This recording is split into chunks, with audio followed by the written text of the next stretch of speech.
Hello friends, welcome to civil exam Guru YouTube channel में आप लोगों का हार्दिक स्वागत है। दोस्तों, मैं प्रशांत आज आप लोगों के लिए कंक्रीट टेक्नोलॉजी सब्जेक्ट की लेक्चर सीरीज को कंटिन्यूस करने आया हूं। आज के इस वीडियो में हम लोग कंक्रीट टेक्नोलॉजी के कुछ और क्वेश्चन देखने वाले हैं। मैंने अपने प्रीवियस वीडियो में 3 वीडियो जो है कंक्रीट टेक्नोलॉजी सब्जेक्ट के, जिसके अंदर हम लोग 90 क्वेश्चन डिस्कशन कर लिए हुए हैं। ये सभी क्वेश्चन जो है वो SSC exam, staff selection commission की एग्ज़ाम होती है। दोस्तों, एसएससी के बारे में थोड़ा आप लोगों को गाइडेंस दे दूँ तो एसएससी एग्ज़ाम जो होती है, स्टाफ सिलेक्शन कमीशन एग्ज़ाम जो है वो 2 स्टेज में होती है। एक होता है स्टेज 1, दूसरा होता है स्टेज 2। स्टेज 1 में दोस्तों प्रीलिम्स एग्ज़ाम होती है और प्रीलिम्स जो है वो 200 मार्क्स का होता है, जिसके अंदर 100 मार्क्स जो है वो टेक्निकल आता है, 50 मार्क की रीजनिंग होती है और 50 मार्क का जीएस होता है। उसके बाद फिर दोस्तों रिटन एग्ज़ाम होता है, कॉन्वेंशनल एग्ज़ाम होता है, तो उसके बाद फिर आप लोगों का सिलेक्शन होता है। दोस्तों, ये जो वीडियो है, ये जो सब्जेक्ट मैं आज आप लोगों के लिए पढ़ा रहा हूँ, ये एसएससी जेई एग्ज़ाम ही नहीं बल्कि बाकी सभी एग्ज़ाम में भी आपको काम आएंगे। जैसे गुजरात सरकार में जीपीएससी की एग्ज़ाम होती है, तो जीपीएससी एग्ज़ाम दोस्तों इसका 2 स्टेज होता है। एक होता है प्रीलिम्स, जिसके अंदर 300 मार्क्स होते हैं और उसके बाद सीधा इंटरव्यू होता है। तो दोस्तों, ये बहुत ही आसान है और जिसमें 300 मार्क्स में से कट ऑफ जो है वो 140 या 130 से तक आपको जाता है कट ऑफ 300 में से।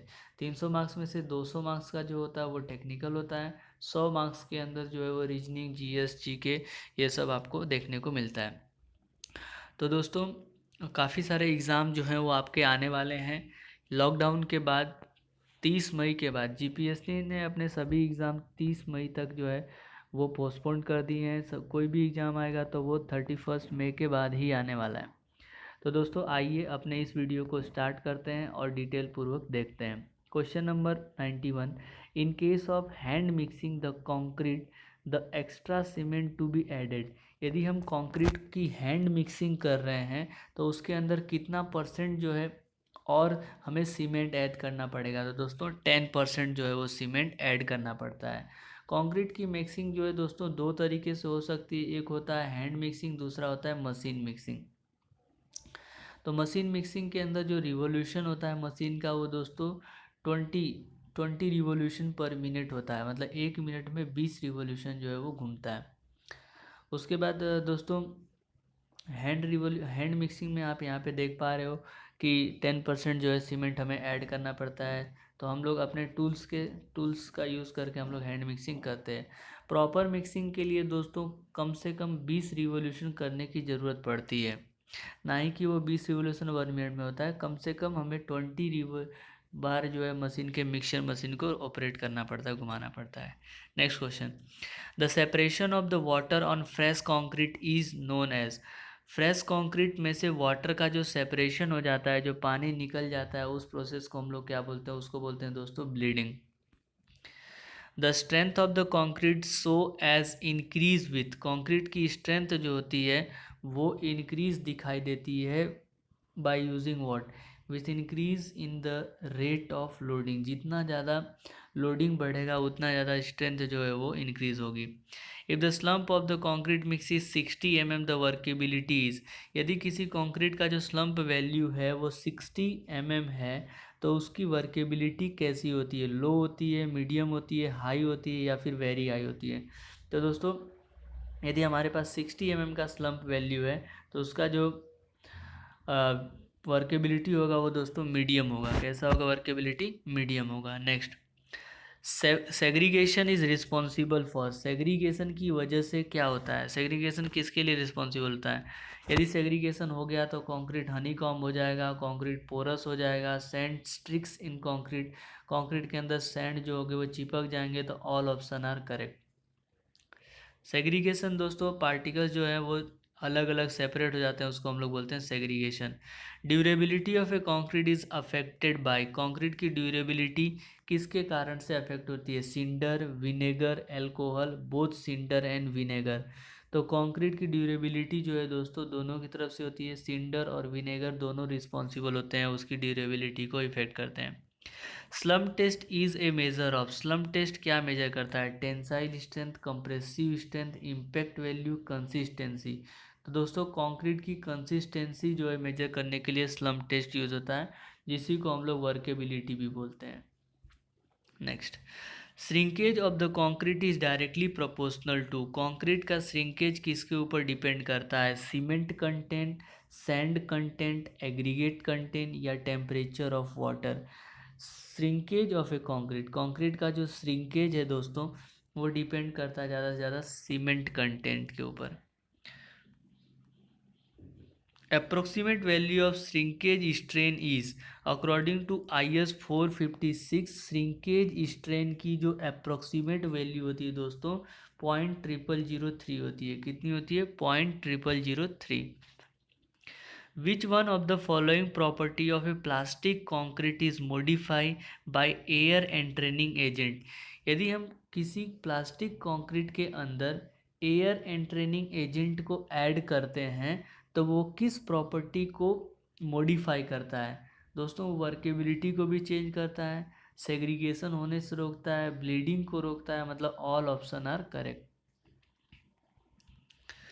Concrete in which dry coarse aggregate are first packed to have the least void and then cement and mortar is injected under pressure to fill all the voids, resulting in a very dense concrete is known as concrete in which dry coarse aggregate are first packed।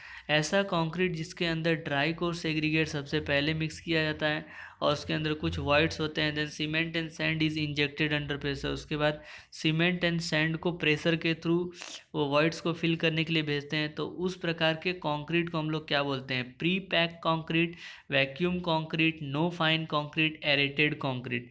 दोस्तों इस प्रकार के concrete को हम लोग बोलते हैं pre packed concrete. Next, for the protection from frost concrete should be, यदि हमें फ्रोस्ट एक्शन से कंक्रीट को बचाना है तो कंक्रीट कैसा होना चाहिए? कंक्रीट दोस्तों डेंस होना चाहिए, free from the cracks, concrete के अंदर कोई भी क्रैक्स नहीं होना चाहिए, adhesion between mortar and aggregate should be perfect, aggregate और मोर्टार के बीच में जो एडेजन है वो परफेक्ट होना चाहिए। दोस्तों इस तरीके से सभी ऑप्शन जो है वो करेक्ट हो जाएंगे, all option are correct. Next question की तरफ बढ़ते हैं। In order to have a segregation in concrete dropping the height should not be less than, in order to have segregation, यदि कंक्रीट के अंदर सेग्रीगेशन हो तो ना होने के लिए हम लोग कंक्रीट को जो है कितने हाइट से हम लोग नहीं गिरा सकते हैं? दोस्तों 100 सेंटीमीटर की जो हाइट होती है वो मैक्सिमम होती है, एक्चुअली में 150 सेंटीमीटर दिया है, तो इससे ज़्यादा हाइट से हम लोग कंक्रीट को नहीं गिरा सकते हैं। The main object of compaction of the concrete is, concrete के कॉम्पैक्शन करने का मेन ऑब्जेक्टिव क्या होता है? दोस्तों to eliminate the air voids या एयर होल, कंक्रीट के अलग अलग पार्टिकल के बीच में जो एयर प्रेजेंट हो गई है उसको रिमूव करने के लिए हेल्पफुल होता है। टू अचीव मैक्सिमम डेंसिटी, ज़्यादा से ज़्यादा यदि दोस्तों एयर वॉइड्स रिमूव हो रहा है तो पार्टिकल नज़दीक आएंगे तो डेंसिटी बढ़ेगा। To get the intimate contact between the concrete and embedded material, so all option are correct. Steam curing is not use with, steam curing जो है किस प्रकार के सीमेंट के साथ यूज़ नहीं किया जा सकता है? दोस्तों स्टीम क्यूरिंग जो है वो हाई एल्यूमिना सीमेंट के साथ यूज़ नहीं करते हैं। तो यदि हमें स्टीम क्यूरिंग करना है तो हाई एल्यूमिना सीमेंट ना हो, इसका हमें ध्यान रखना पड़ता है। For satisfactory workable concrete with A cement with a constant water cement ratio, increase in aggregate cement ratio. For satisfactory workable concrete, यदि हमें प्रॉपर वर्केबल कंक्रीट बनाना है तो with a constant water cement ratio, यदि हम water cement ratio को constant रख रहे हैं तो increase in aggregate cement ratio क्या होगा? यदि हम एग्रीगेट सीमेंट रेशियो को बढ़ाएंगे तो क्या होगा? Decrease in the strength of the concrete, concrete की स्ट्रेंथ जो होगी वो दोस्तों डिक्रीज हो जाएगी। Addition of the sugar in concrete result, यदि हम लोग कंक्रीट के अंदर शुगर ऐड करते हैं तो क्या होगा? दोस्तों जो है एडमिक्सचर क्या होता है? तो एडमिक्सचर जो है वो कंक्रीट की प्रॉपर्टी को मॉडिफाई करता है, कंक्रीट की प्रॉपर्टी को चेंज कर देता है। जैसे इनिशियल सेटिंग टाइम को बढ़ाना हो, इनिशियल सेटिंग टाइम को घटाना हो, कंक्रीट की स्ट्रेंथ को बढ़ाना हो, तो इन सभी के लिए हम लोग दोस्तों यूज़ करते हैं एडमिक्सचर। तो शुगर भी एक प्रकार का एडमिक्सचर की तरीके से काम करता है, वो इंक्रीज कर रहा है सेटिंग टाइम अबाउट 4 आवर। यदि हम कंक्रीट के अंदर शुगर ऐड करते हैं तो वो सेटिंग टाइम को 4 घंटे तक बढ़ा सकता है। Next, aggregate impact value of the aggregate is used in. The aggregate impact value of aggregate used in. यदि हमारे पास एग्रीगेट इम्पैक्ट वैल्यू, एग्रीगेट का इम्पैक्ट टेस्ट दोस्तों हम लोग एग्रीगेट की टफनेस जानने के लिए करते हैं। क्या करते हैं, इम्पैक्ट टेस्ट जो है किसके लिए यूज होता है, टफनेस प्रॉपर्टी को जानने के लिए हम लोग एग्रीगेट इम्पैक्ट टेस्ट करते हैं। तो कितना जो होना चाहिए एग्रीगेट की इम्पैक्ट वैल्यू, तो दोस्तों एग्रीगेट की इम्पैक्ट वैल्यू जो है बिल्डिंग कंक्रीट के लिए 45% से कम नहीं होना चाहिए। Road pavement concrete is not less than 30। Road pavement यदि रोड उससे बनाना है तो उसके लिए 30 नहीं होना चाहिए। Runway concrete is less than 30। तो दोस्तों बिल्डिंग कंक्रीट के लिए एग्रीगेट इम्पैक्ट वैल्यू 45 से कम होना चाहिए, रोड पेवमेंट के लिए 30 से कम होना चाहिए, रनवे के लिए 30 से कम होना चाहिए। तो ऑल ऑप्शन आर करेक्ट, सभी ऑप्शन जो है वो क्या होगा, सही हो जाएगा। नेक्स्ट क्वेश्चन की तरफ बढ़ते हैं दोस्तों। आप लोगों को नहीं समझ में आ रहा है कोई क्वेश्चन में, यदि आपको डाउट आ रहा है तो आप कमेंट करके पूछ सकते हैं। ठीक है फ्रेंड्स, तो इस तरीके से जो है काफ़ी सारे क्वेश्चन हम लोग डिस्कशन कर रहे हैं। यदि आपको किसी भी क्वेश्चन में किसी भी प्रकार का डाउट है तो आप प्लीज़ कमेंट बॉक्स में कमेंट कर दीजिए। I will try to solve the comment और solve the problem. Next question is compressive strength of 100 mm cube as compare to 150 mm cube is always. यदि 100 mm क्यूब की compressive strength हम निकाल रहे हैं और 150 mm की कंप्रेसिव स्ट्रेंथ निकाल रहे हैं तो किसकी कंप्रेसिव स्ट्रेंथ ज़्यादा होगी। तो दोस्तों जो है 100 mm क्यूब की कंप्रेसिव स्ट्रेंथ जो है ज़्यादा होगी 150 mm क्यूब के कंप्रेसिव स्ट्रेंथ से। तो ये आपको ध्यान रखना है। Next question 110, approximate ratio of the strength of cement concrete of 7 day to 28 day is. 7 दिन की कंप्रेसिव स्ट्रेंथ और 28 दिन की कंप्रेसिव स्ट्रेंथ, इन दोनों का जो रेशियो होता है वो कितना लेते हैं दोस्तों, वो रेशियो जो होता है वो 0.85 लेते हैं। कितना हो जाता है, 0.85। Next, durability of concrete is proportional to. Concrete की ड्यूरेबिलिटी क्या उसके सैंड कंटेंट पे डिपेंड करती है, वाटर सीमेंट रेशियो पे डिपेंड करती है, एग्रीगेट रेशियो पे डिपेंड करती है, या फिर एग्रीगेट सीमेंट रेशियो पे डिपेंड करती है। दोस्तों कंक्रीट की जो वर्केबिलिटी होती है वो डिपेंड करती है सीमेंट एग्रीगेट रेशियो पे। किसके ऊपर डिपेंड करेगी, सीमेंट और एग्रीगेट का कितना रेशियो हमने कंक्रीट के अंदर ऐड किया हुआ है उसके ऊपर डिपेंड करेगी strength of concrete. Young's modulus of elasticity is given by. दोस्तों इस क्वेश्चन को आपको याद कर लीजिए, बाय हार्ट कर लीजिए इस क्वेश्चन को, क्योंकि ये एक ऐसा क्वेश्चन है कि ये हर एग्जाम में आपको देखने को मिलेगा। तो आंसर क्या आ जाएगा, 5000 under root FCK modulus of elasticity of concrete. Next, lower temperature during concrete laying. यदि कॉन्क्रीटिंग करते वक्त टेम्परेचर कम है तो क्या होगा, वो स्ट्रेंथ को बढ़ाएगा, स्ट्रेंथ को घटाएगा, स्ट्रेंथ के ऊपर कोई इफेक्ट नहीं करेगा, depend on the other factor. यदि लोअर टेम्परेचर है तो वो क्या करेगा, स्ट्रेंथ को डिक्रीज करेगा। तो दोस्तों यहाँ से एक रिलेशन आपको मिल रहा है कि temperature is inversely proportional to strength, मतलब टेम्परेचर बढ़ेगा तो strength directly proportional to strength है। Lower temperature the strength is decreases.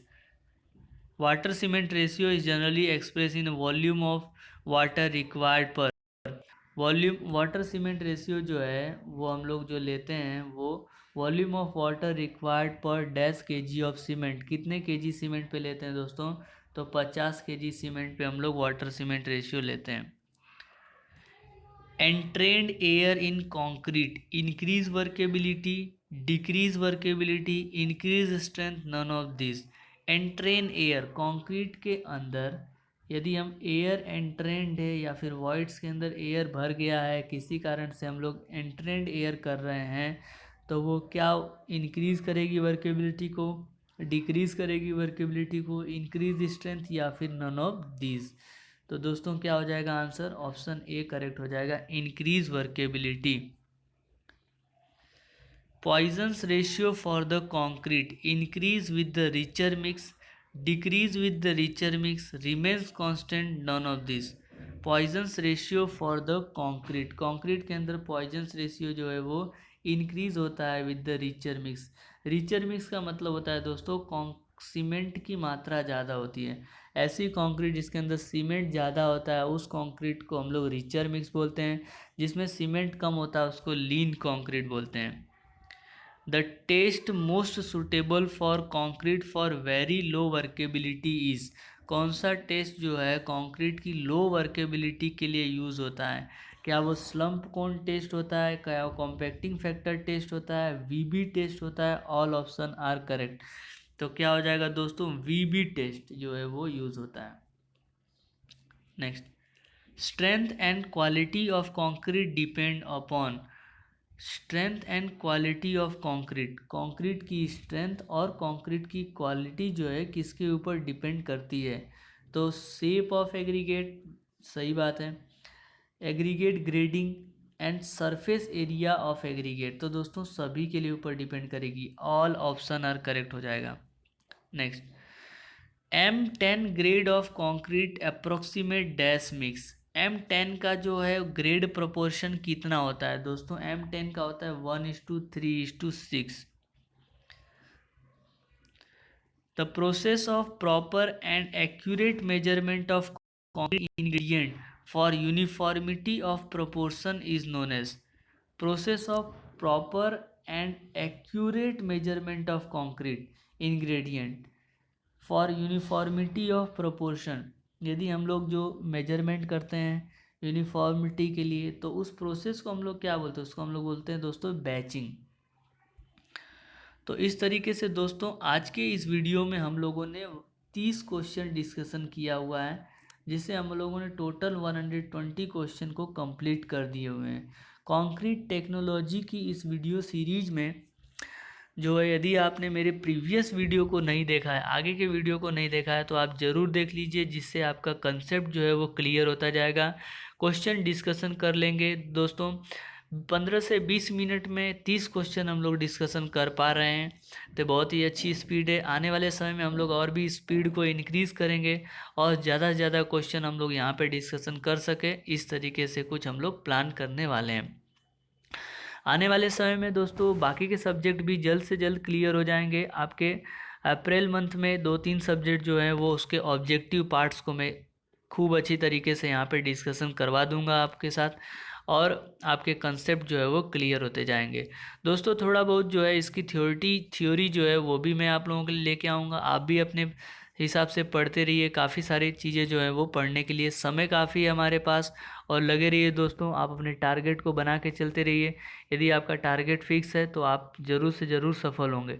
Thank you very much friends for watching my this video. If you like, यदि आपको video को like हो रहा है, पसंद आ रहा है, तो वीडियो को लाइक कर दीजिए, चैनल को सब्सक्राइब कर दीजिए, बेल आइकन को प्रेस कर दीजिए और अपने दोस्तों के साथ शेयर कर दीजिए। Thank you very much.